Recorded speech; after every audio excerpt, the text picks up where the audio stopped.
Welcome to PerfectInnerPeace.com. I'm Jan Tucker, publisher, and today I'll be chatting with Kelly Carlin. She is the daughter and only offspring of George Carlin, who is our famous beloved comedian, and he's been described as one of the most brilliant comedy minds the world has ever known, as well as hero of the counterculture and the voice of a generation. I think by now he's been the voice of more than one generation.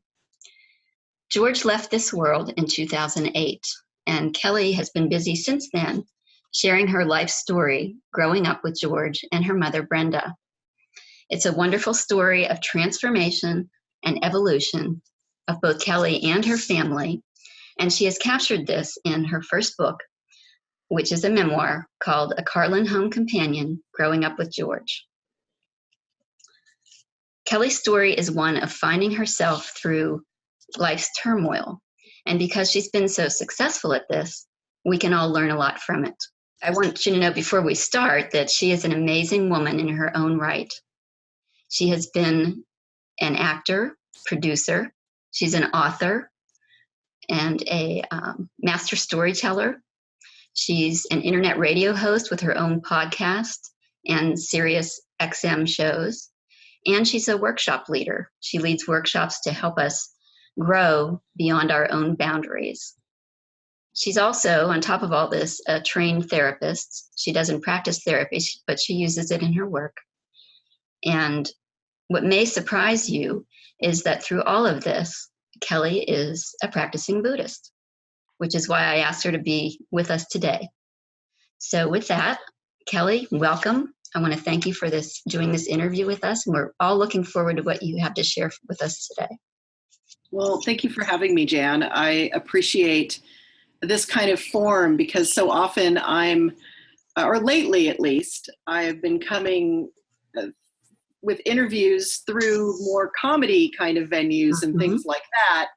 And I don't get to talk about like my Buddhist practice and my training and all my grad studies and all that kind of stuff. So these are my favorite conversations. That's great. Today we want to get to the real Kelly, who you really are. Well, it's all real, but you know, there's like different slices of you that show up. So I'm excited to be here with this. Great.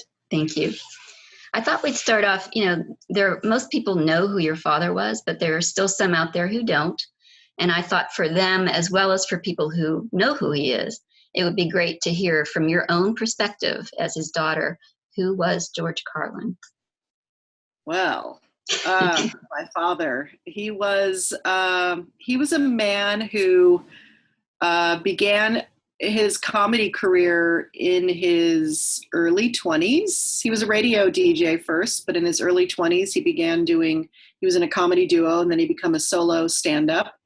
And so in 1963, when I was born, he was a starving artist in New York with my mother, and doing his best to get on TV on the old Jack Paar show and Ed Sullivan and things like that. And he did. He was really good at what he did, so he got a lot of good breaks. So he started his career in the 60s, and in 2008, he was still at the top of his game and still cutting edge and still crossing the line and making people laugh and think. And in between those 50 years, basically, of being a stand-up, he helped to revolutionize the art form. He was one of the pioneers who stood on the shoulders of people like Lenny Bruce and pushed the edge of language.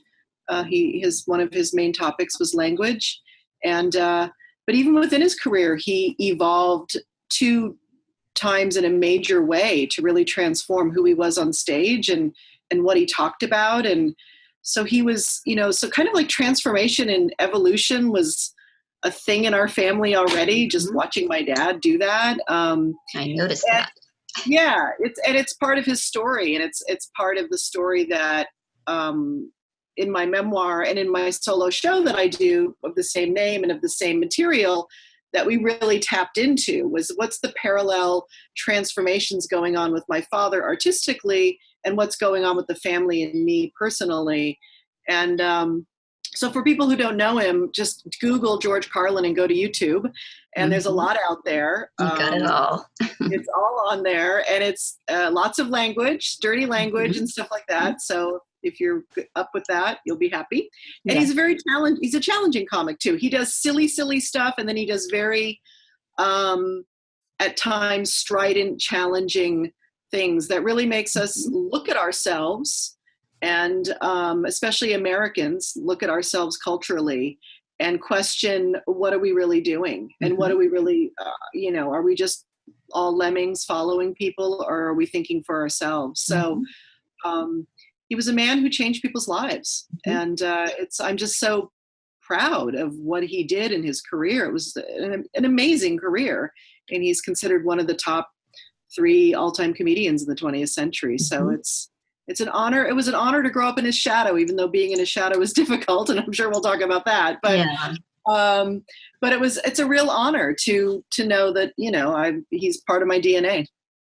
It would be an honor. He was just a fantastic person. Everybody that I know loved him. And or loathed him. That's true. I don't know those people. Yes. So that's what I wanted to get into next. What was it like growing up with him? And, this is just to kind of set the stage. We don't have to spend a lot of time on it. I've got a lot of other questions to go, but what was going on with you? Well, so it was the 60s and the 70s when I was growing up, and my father was one of the kings of the counterculture. So and my mother was an alcoholic. She was an alcoholic. I mean, she was even, probably when I was very young, probably before I was born. And so it was really tough the first 12 years of my life until my mom got sober. And those were years of like the late 60s, early 70s, when there was a lot of drugs and my parents were experimenting a lot. And I was an only child. So it was very chaotic, dysfunctional at home. My dad was on the road a lot. I was stuck at home with mom. And so I grew up very quickly. I had to be the grown-up. And if anyone else can relate to that, I'm sure you can. Sure. I've met many of you out there. Yeah, it's challenging because you don't know how to take care of yourself. You don't learn to ask the questions about what do I want or what do I need. So that followed me into my teens and my 20s, where I, as a young woman, had no idea how to ask for what I wanted or even think the question, really. And ended up in a crazy first marriage in my 20s with an older man and more drugs and panic attack syndrome, and really a difficult time in my 20s until I turned 25 and I started to plot my way away from all of that and went back to school, went to UCLA and to get my bachelor's. And I was always a really, really good student, one of the smartest people in my class type of person, loved math and science. And so school was always something that gave me scaffolding. And so UCLA at 25 really gave me that scaffolding to kind of find some pieces of myself, so that by the time I was 29, I was able to leave my first husband and feel more like I'd found some semblance of myself at that point. There was still some healing to do, but and my parents were they were typical counterculture parents. They were laissez-faire, whatever you want, everything's fine. Like my mom said yes to everything because she was afraid that I'd rebel like she had, and he ran off with a crazy artist, my father. And my dad, and my dad was a rebel, so he wasn't going to tell me what to do. So, in high school we smoked pot together, and stuff like that. So it was kind of crazy. Well, through all the turmoil, though, I get from your book that there was still a lot of love in that family. You have a lot of respect, and a lot of people that went through that aren't able to do that. So how can somebody get through that in as good a form as you did? Is it possible? I think I was really lucky in the sense that I always knew I was loved. I always knew I was loved, even though there was all this chaos and it created some issues. And I think, if you don't have a family of origin where you feel safe in and you don't feel loved in, people find their new families and their new tribes. And I know a lot of people who I met through 12-step programs and things like that did just that. That no matter what, it does take a village. It takes a village to heal ourselves. Mm-hmm. It takes a village to go out, have enough courage to go out in the world and do the work we're going to do. Mm-hmm.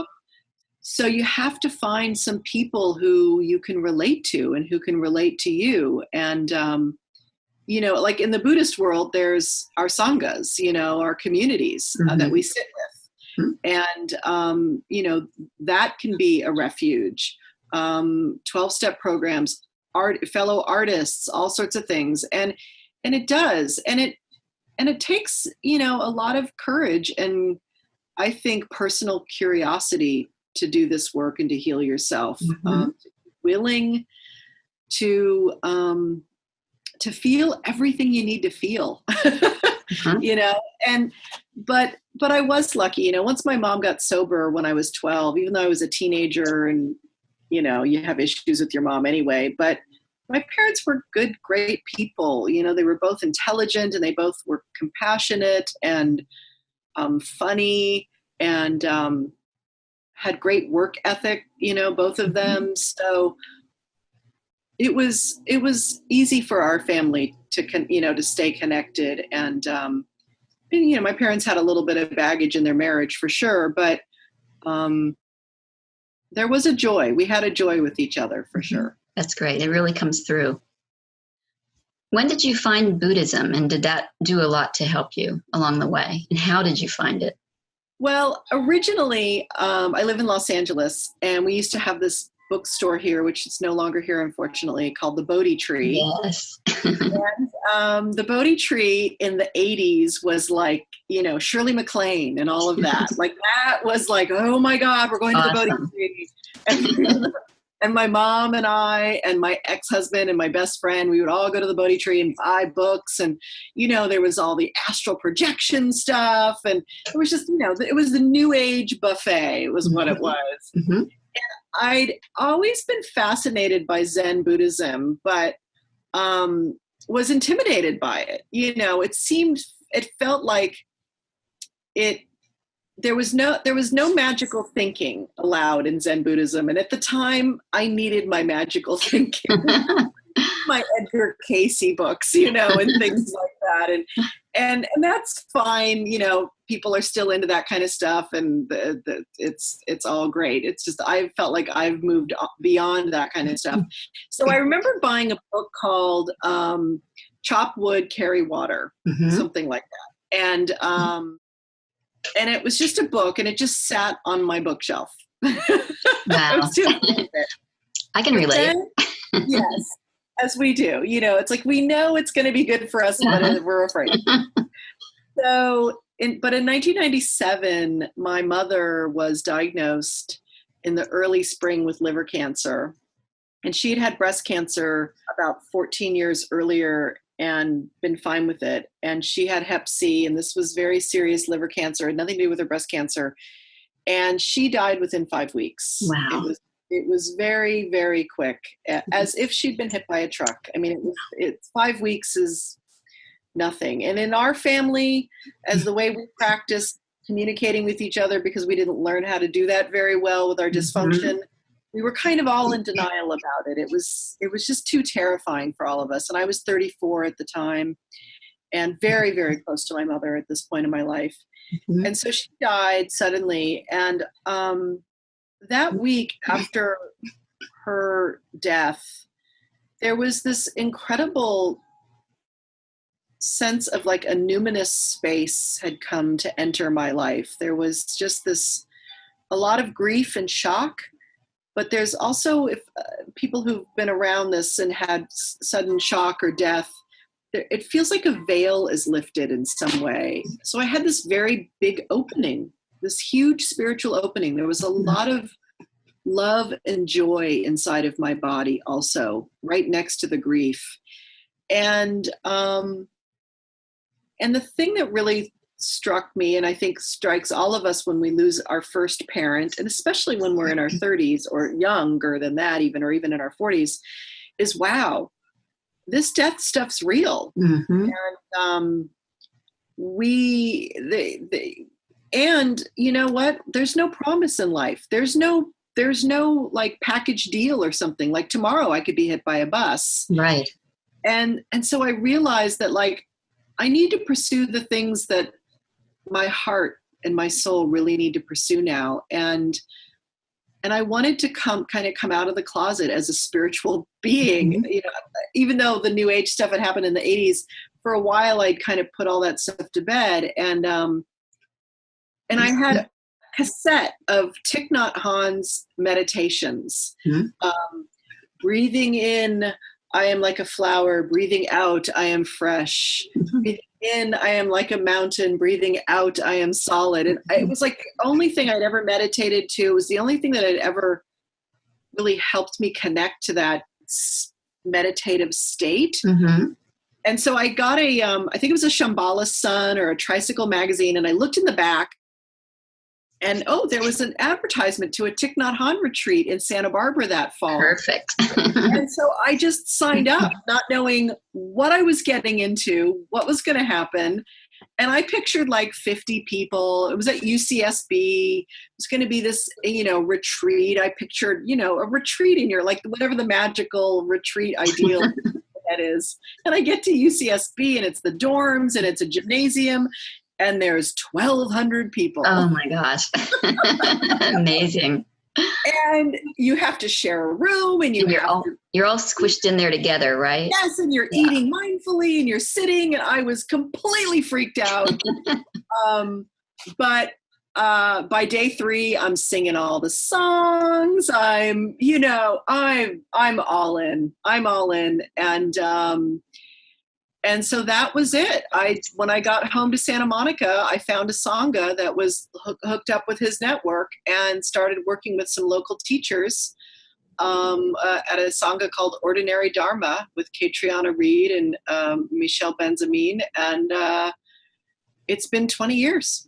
So that was literally your refuge. It really was. It really was. And what was great about it, I was talking earlier about finding your tribe. Mm-hmm.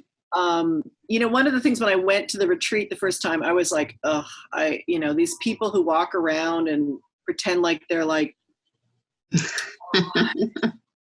I'm just the most spiritual thing in the world. Yeah, not my cup of tea at all. Yeah. So when I found this Sangha, I was really worried that it was going to be a group of just holier than thou type of people. And I was so happy to see that it was a bunch of misfits. And that it was a bunch of people who didn't want to really be a part of anything. And yet here we were, a part of this group. So we're kind of all misfits. Really huh? We're kind of all misfits, aren't we? It's just that some of us haven't found a home yet. Yes. And part of the spiritual journey is when you first encounter these ideas, like I did in my 20s, during the New Age thing, is you think that you're going to find the secret key. You're going to like find a book and you're going to be like, I'm going to find the secret. And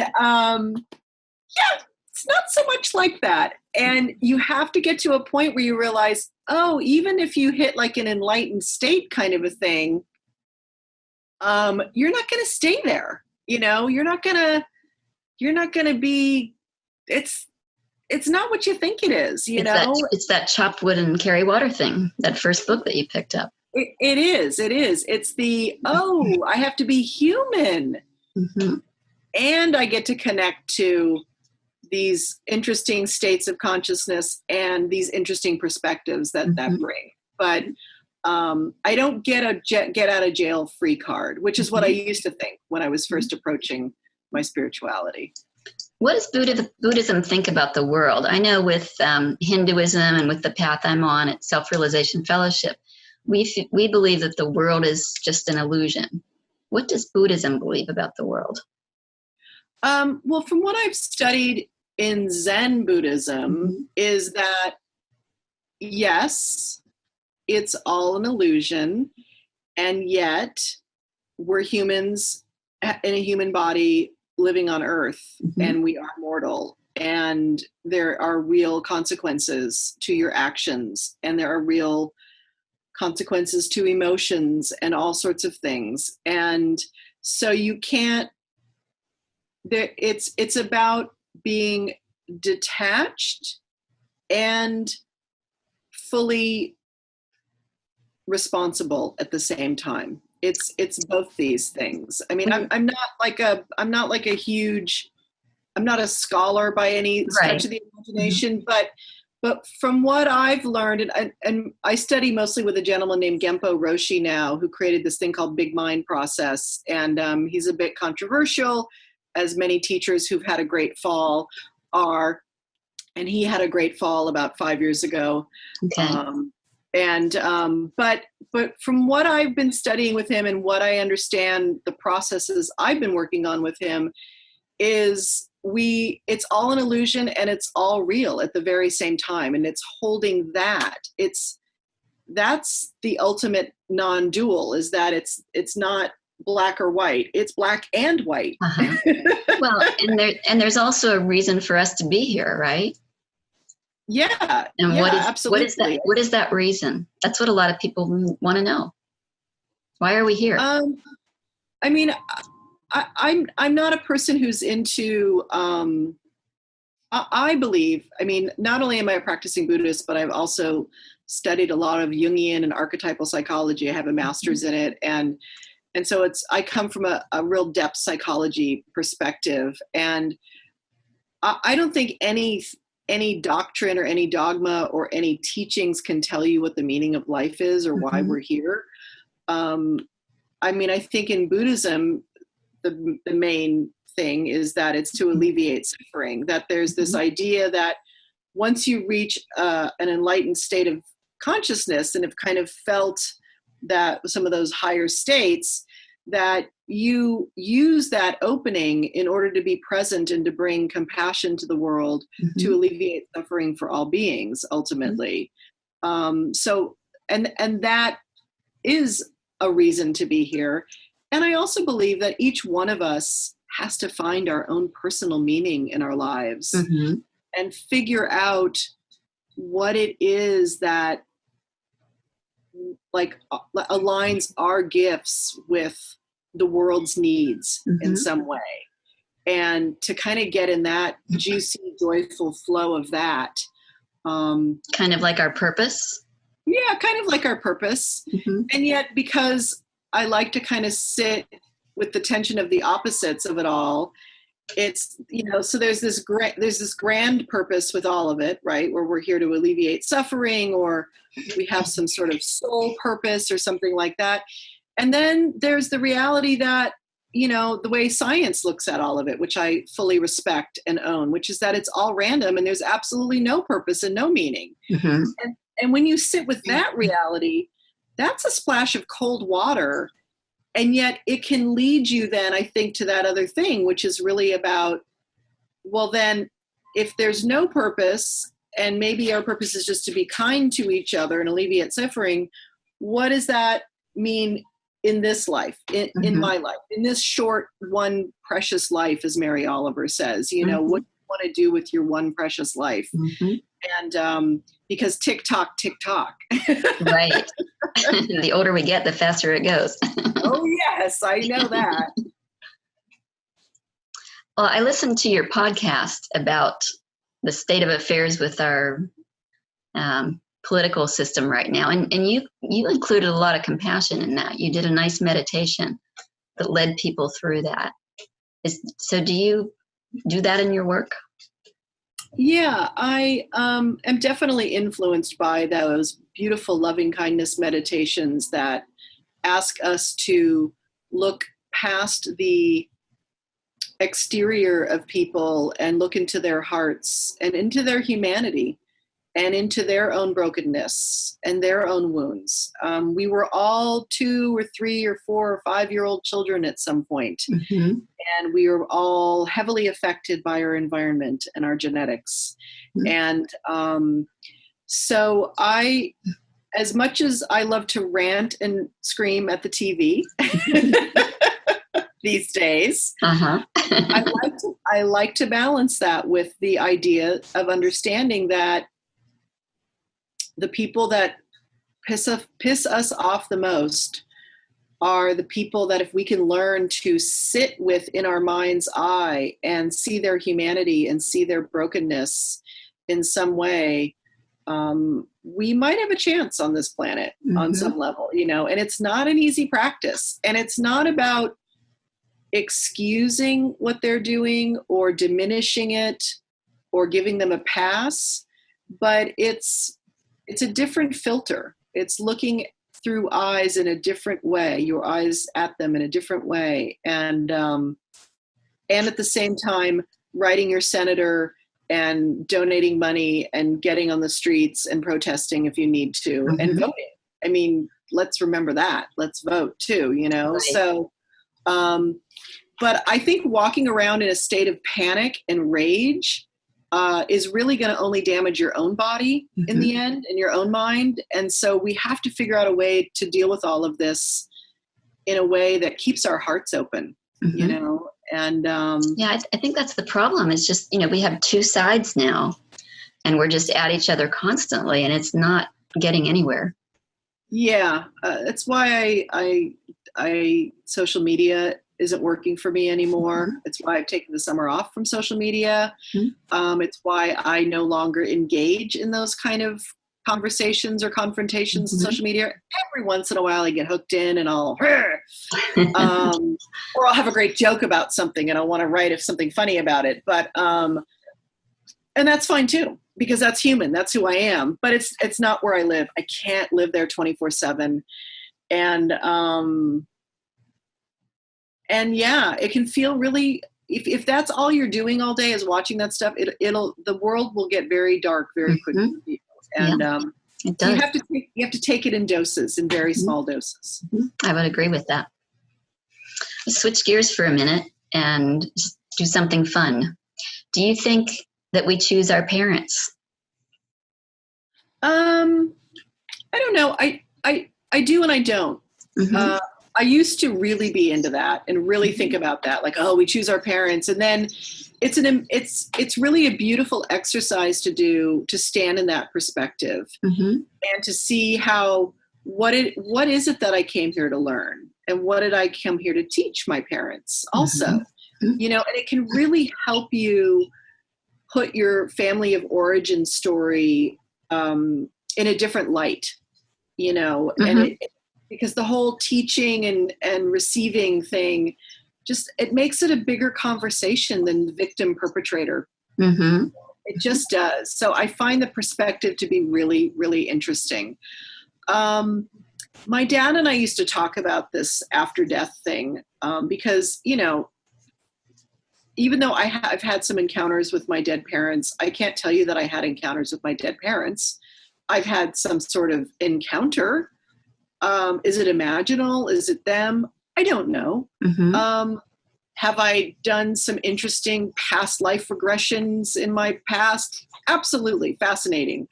Do we have any proof that there's life after death? Not really. I mean, it would be front page news if we had real scientific proof of it. So my dad and I used to say to my dad, look, here's my theory about this.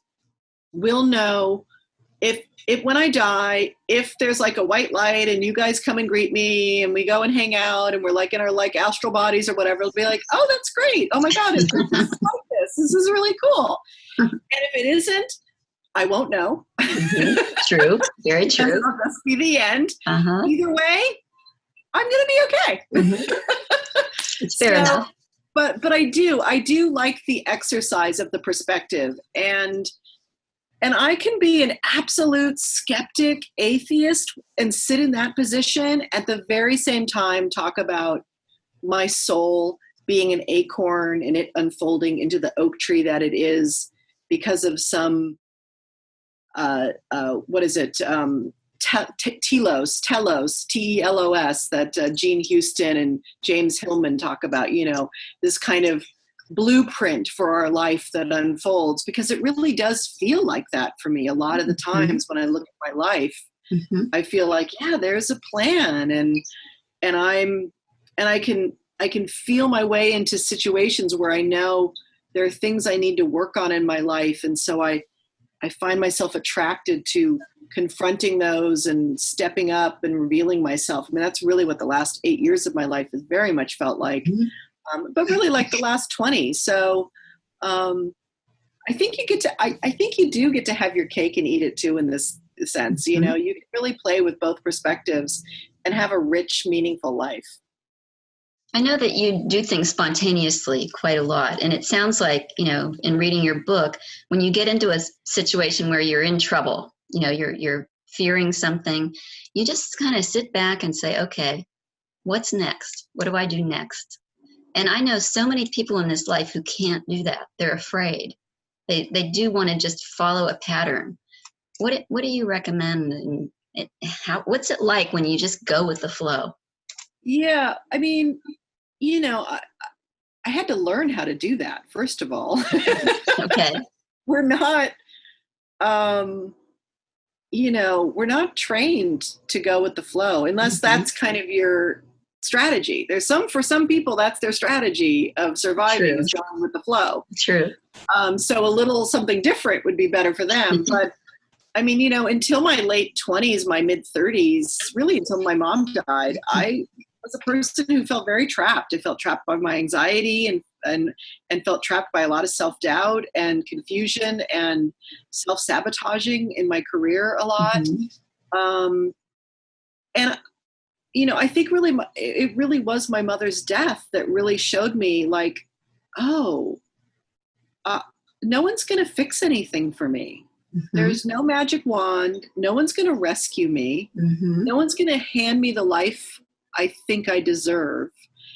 And so I'm going to have to step up to the plate and tackle some things that are going on inside of me. And I wasn't always able to tackle them head on. I mean, my relationship with my father was a very delicate dance for me. My ability to feel fully expressed in front of him and to go out into the world and do my art and do my work felt very stymied by his presence and his big, powerful shadow and success. And it took his death for me to have permission to go out in the world to do that. But you know, it took therapy. It took the ability to have a practice like a sitting practice or some sort of spiritual practice where I was learning to watch my mind and my thoughts and to see how full of shit they were most of the time. It takes surrounding yourself with people who are healthy and believe in you and are there to pull you down. It takes a lot of courage to do these things. You have to be willing to face your fears and get out of your comfort zone. And how do you do that when somebody is just they're in a situation where they're just frightened about something? Either they're trying to move forward and they're stuck, something just happened. How do you deal with that kind of a situation? So something has to be bigger than your fear in that moment. You have to want something more than your fear is going to keep you down. And so part of it is getting to know yourself and getting to tap into what is it that you really love? What are those things? What are those big dreams that when you dream them scare the hell out of you, but at the same time give you butterflies, like, oh, I really want that. You know, for me, I remember seeing Spalding Gray, who's this great storyteller, and Karen Finley, who was a big performance artist in the 80s, seeing them both and thinking, I want to do that someday. I had no idea how to do that. It terrified me. I had stage fright, the whole thing. But I always held that in my mind that I need to tell my story to the world. For whatever reason, I need to tell my story. And that desire, that urge, that craving to do that thing, even though you have all these obstacles and fears in front of you, that's pulling you forward towards something. And so you need a vision for your life in some way, so that when the fear comes up, you remind yourself, what am I doing this for? And you need support. You can't do this by yourself. I couldn't do it by myself. I needed people around me who believed in me, who encouraged me, who supported me, sometimes with the actual work I was doing in the world, partnering with me. And so, it helps to have a therapist or even a life coach or a writing group or any kind of a group that you're in where you can get some sort of support, a mastermind group, finding 4 other friends who, also have big dreams and want to do something that they're scared to, the hell out of them. Get together and support each other, People with like minds are always good to be around. Yeah, people of like minds. And then, also I read a lot of biographies of artists and stuff and see that there's a lot of failure involved. You have to be willing to fail. And for many, many years, I was not willing to fail. Perfectionism was the biggest killer, creativity killer in my life, because I looked at my father, who was perfect in so many people's eyes. And to me, he was perfect. He seemed like he had this like flowing, natural, path to this great God of comedy. And of course, he had so many doubts and fears and things along the way, but he didn't share them with me. I was his kid, Right. But willing to learn along the way, learning to fail, that has taught me more in the last 10 years of my life than anything. That has been the secret potion, is knowing that you're not going to die, you're not going to disappear, the walls are not going to fall in on you, and the earth is not going to open up. Those are all of our fears about these things, that if we fail, and that the voices in your head that tell you that you are worthless and stupid and all of that are actually lying to you. Those are the voices of the status quo. And the status quo, its job is to maintain the status quo. I love that. That's very helpful. Yeah. And so know that that's its job. And yet that's just one voice in your head, because there's other voices that are like the champion of you and the visionary and the little kid who wants to play and all that kind of stuff. So you can put the status quo over to the side and say, thank you. That's very interesting, status quo. I get that. You're terrified. And this is the ego voice. This is the voice of the ego. That's very nice of you. I get your job is to keep me safe and protect me. And you know what? I'm 54 years old now. You've been doing a great job. I'm still here. Look at that. Thank you. But with this particular little project or this idea or this thing I'm going to do, it's going to put you over here. And you're going to be in a box and I can't hear you. That's awesome. Very awesome. Yeah. From the outside looking in, it occurred to me that your dad, spent a lot of time explaining why we have a crazy society. It's just a bunch of just idiots, basically. And then has it ever occurred to you that he kind of set it up for you so that you could come and tell us how to get through that? Yeah. I've had a couple of people in my life who have set the stage in that way for me, have said to me, we're all here to stand on our parents' shoulders. We're all here to stand on the generation before us and the work they've done. And yeah, I believe I'm here to bring something a little different. My dad, his great gift was in looking out at the world and seeing what was wrong with it.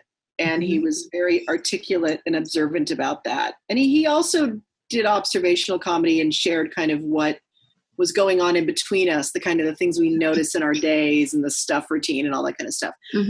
My whole focus has always been this direction. It's inward. And I needed to do that in order to heal myself and to find myself and figure out who I am. So I've had a lot of time and practice looking inward. And now I'm shifting also in like, what does that mean then for who we are in the world together? How do we treat each other? So it's beyond observations of things. It's about actual relationship, and understanding. I mean, Buddhism more than anything has taught me about the interdependence of each and every one of us on this planet, and that you can stand on a stage and complain about things, but ultimately that's not going to move anything forward. It may wake people up, and my dad did wake a lot of people up, even though he was interested in making people laugh. He would always say, I'm not interested in waking people up. And yet, hello. Right. It's what he did.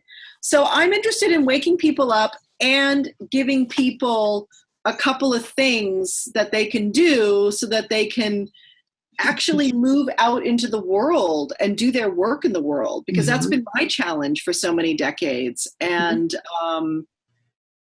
it's, it's been really cool the last 6 years, especially, to have started to move out in the world and to be able to share my mind and my heart and my perspective and bring the Carlin perspective to the inner life and spiritual work and a different way of observing the world. I think I'm a keen observer like my father, but at the same time I get to, I'm interested in the species making it, whereas my dad was a little... he thought they were hopeless. He kind of given up on us, Yeah, and it's hopeless. And I get it. I mean, the last year, I more and more I think, is he right? Like, having to admit there's my always father's right is too much. there's always hope, Kelly. There's always hope. Yes, there is. And there's something very bracing and freeing about not having hope too. There's a Zen perspective, of no hope. That can lead you to a deeper sense of hope. There's kind of a false hope, which is kind of the fairy tale unicorn rainbow one. That's not going to work. Right. And then there's no hope, which is kind of a letting go of like, wow, it's all an illusion and it's all bullshit and we're all doomed. Okay. And then what comes from that? What emerges from that? And I love that. Like, that's my favorite place to be, with working with individuals or groups or looking at the world. It's like there's always the first perspective, which is kind of the pedestrian one. And then there's the rejection of the mainstream, and there's the kind of the screw you, I'm going to reject everything and be in kind of the dark night of the soul. And then what comes from that? What comes from the journey from the underworld? What comes when you really sit with your own death, or the reality that this planet is dying and that we're killing it and we may not make it? And what comes from that when you really are able to sit with the deepest, darkest thoughts and realities? I think there's a bracing hope that can emerge that that's more mature, but it takes a lot of personal responsibility to sit with. And we're probably not quite there yet, right? Yeah, there's percentages of people who are. I saw the trailer for Al Gore's next movie, and he's there. He's there. He sees it. He sees the reality, and he sees some hope because of it. So. And he's sure it's going to happen too. I've seen him speak. He is, man, and he's very convinced. Yeah, and this new documentary is very bracing. The trailer is very bracing, and yet it makes you want to stand up and cheer because someone's finally speaking some truth. That's what it is. We know bullshit when we hear it, and we know truth when we hear it. That's why my father was successful, because we heard the truth in what he said. What do we do with that truth? How do we stand up as individuals in our own personal lives when we have to face the truth about ourselves?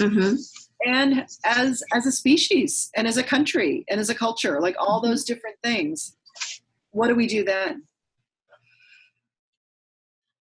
What kind of advice would you give people? Just, what's Kelly's main thing? Do you have a main thing that you like to share? I think my main thing really is,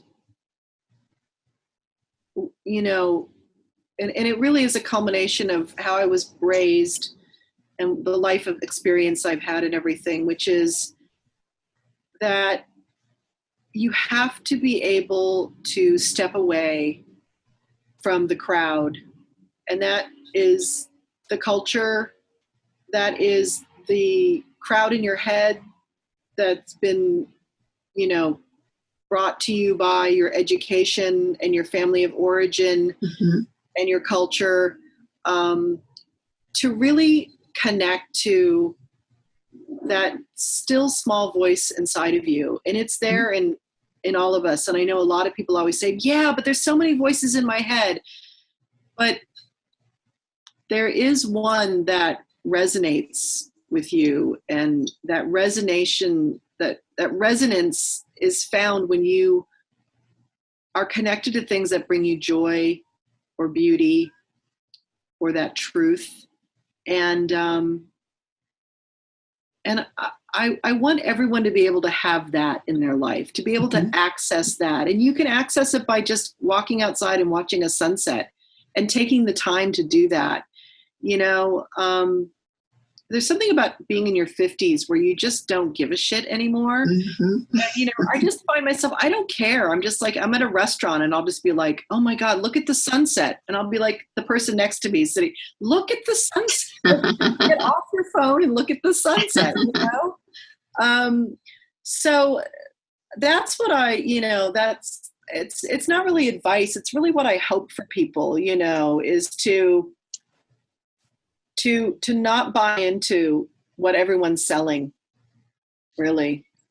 That's something that would make a better world for sure. Yeah. That's a great piece of advice. Yeah. So how about, can you tell us what you're up to next? I think you're maybe getting ready to write another book. Yeah, I am in the middle of a 10, not week, but a 10 live webinars that I've been doing over the summer. It's called Unplugged with Carlin. And I just invited people to come along and unplug, like literally unplug from the irony is it's online. Okay. So I'm completely unplugged, but I invite people to get off social media or whatever the thing is they need to do in order to connect back to themselves. So I offer a sitting meditation, and then I offer talk about something, and we do some coaching and Q&A, and I've bringing mindfulness to people that way, which is really great. The first webinar, we ate a grape in 5 bites, and people have never done that, and their mind is blown. What? Amazing. So I get great joy in doing that. So I'm doing that. I'll probably do another one in the fall, because I'm just having a lot of fun with it.